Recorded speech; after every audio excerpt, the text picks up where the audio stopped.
Hello everyone and welcome back to another video from Wake&Tech. In this video, I'm going to show you how to download the Digiwards application on your PC. So let's get started right away. In order to install the application for Digiwards, you will need to install an Android emulator first. So open up your web browser and then in the address bar type in bluestacks.com and press enter. Now from the homepage, tap on the download button and this will download the installer for BlueStacks emulator.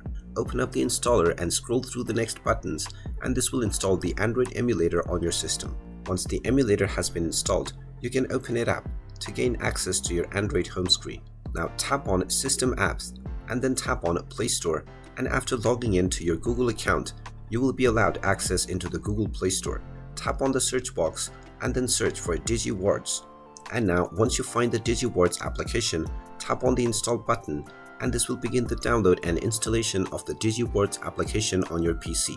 When the download is completed, a shortcut will also appear on your desktop and you can double click on this application directly to start using the Digiwards application from your PC. And there you have it. That is how easy it is to download the Digiwards application on your PC. If you find this video helpful, make sure you hit that like button and subscribe to our channel if you haven't done so already. Also ring that notification bell to never miss another update from us. Thank you for watching and I will see you again in the next video.